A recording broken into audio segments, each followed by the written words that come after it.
जय श्री राम दोस्तों। आजकल क्या बहुत अफवाह चल रही है कि तिरुपति बालाजी में लड्डू में वो था ये था फलाना था ढीका था, ये मिला होता वो मिला होता। लेकिन जो मेरी सोच है कि तिरुपति बालाजी में ये था, लेकिन मेरी सोच के अनुसार तिरुपति की बालाजी के जो लड्डू में थे ना, उसमें घी के अलावा कुछ नहीं था, और उसमें भी शुद्ध घी था।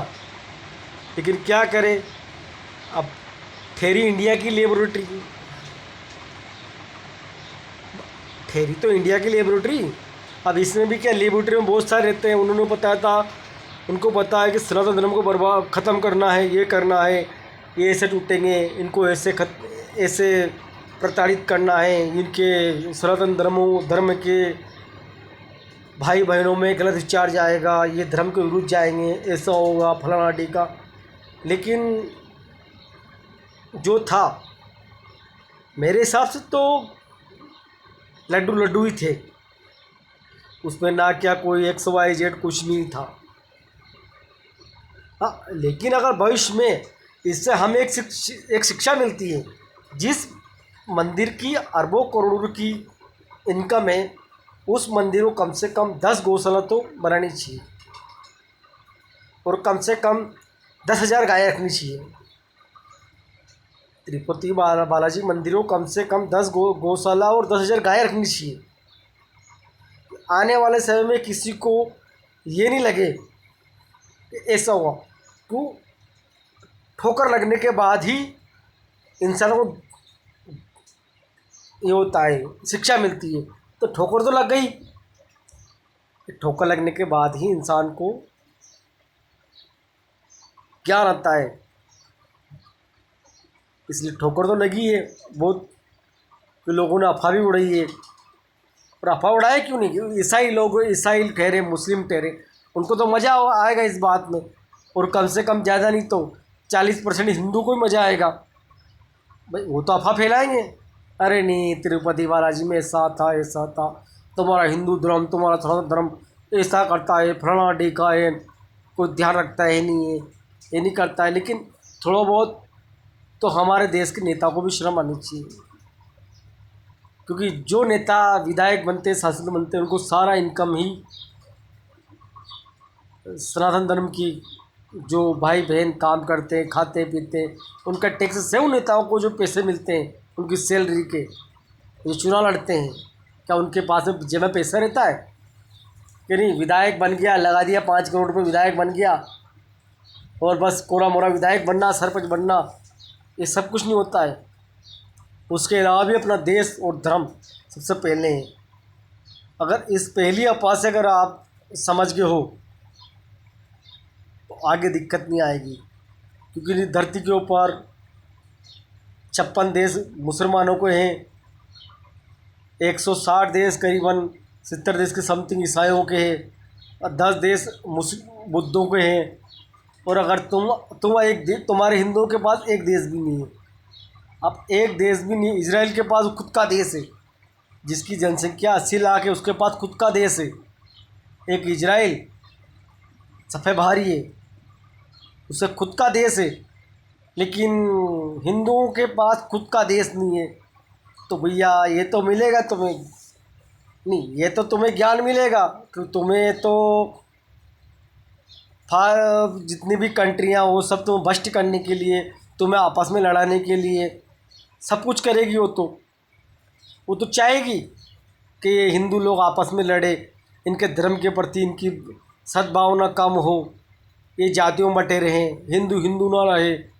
कि हिंदुओं में भी 20% लोग तो हिंदू हिंदू नहीं समझते, वो भी आपस में एक दूसरे को नीचा गिराने के लिए लगे हुए हैं, उनमें खुद में एकता नहीं।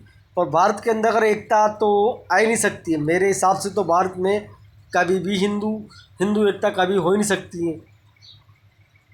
और यही फ़ायदा 56 देश उठाएंगे और 180 देश उठाएंगे, वो तो हो गया अंधेर नगरी चौपट राजा। भाई 56 देश को पता है, मुस्लिम कंट्रियों को और ईसाइयों को पता है, तो अंधेरी नगरी चौपट राजा इंडिया है। तो यहाँ के सांसद में देखो, पार्लियामेंट में देखो, साले 525 विधायक है, वही एक नहीं हो सकते हैं। यहाँ कांग्रेस बीजेपी एक नहीं हो सकती है, समाजवादी पार्टी एक नहीं हो सकती है, बहुजन समाज पार्टी एक नहीं हो सकती है। इधर शिवसेना देखो, इधर ममता बनर्जी देखो, उनको पता है लड़ेंगे हिंदुओं का वोट चाहिए हिंदुओं को, लेकिन हिंदुओं के लिए काम नहीं करेंगे। और हिंदू तो टेरे बेचारे बस वोट देना है और अपनी मस्ती मत। हिंदू की एक खासियत है कमाने के लिए बैठे, हिंदू को चाहिए बस काम। कहाँ मिला, कौन सी कंपनी काम देगी, क्या जाना कहाँ जाना, किस जगह घूमना, कौन सा वर्क करना, बस वहीं तक सीमित है। उसके अलावा हिंदू के और कोई लेना देना नहीं है, काम करना और मस्त रहना। साला बनियो आप फॉरेन कंट्री चले जाओ, सऊदी चले जाओ, दुबई चले जाओ, ओमान चले जाओ, अमेरिका चले जाओ, उनको काम से मतलब है, बस पैसे कमाना, धर्म से मतलब नहीं है। और ईसाई हुए, बुद्ध हुए, मुसलमान हुए, इनको धर्म से मतलब है। और वो तुम्हें लड़ाते हैं, कभी तुम्हारे किस मंदिर को बदनाम करा, आप तिरुपति बालाजी को बदनाम करा, आने वाले समय दूसरे मंदिर को बदनाम करेंगे, ये करेंगे। और अपने यहाँ जो बैठे हैं कि वो तो चाहते हैं कि सनातन बोर्ड बनना नहीं चाहिए, सनातन बोर्ड बनेगा तो ये पूरी दुनिया में राज करेंगे, कि सनातन धर्म में इतनी ताकत है पैसे देने की, हर चीज़ में पैसे देते हैं और अथाह पैसे दान करते हैं। इसलिए सनातन बोर्ड तो बनने देंगे नहीं वो। सनातन बोर्ड बन गया तो सनातन बोर्ड में तो ऐसे बहुत सारे लड़के हैं जो जान हथेली ले के चलते हैं। सनातन बोर्ड में ऐसे लड़के हैं जो अपनी जान को हथेली में लेके चलते हैं। भारत के अंदर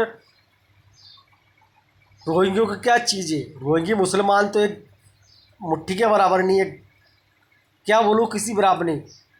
साले किसी को भी छुमंतर कर दे, सनातन धर्म अगर टान ले और सनातन बोर्ड अगर बन जाए और एक मंदिर भी कह दे कि मैं 100 आदमी को पाल सकता हूँ,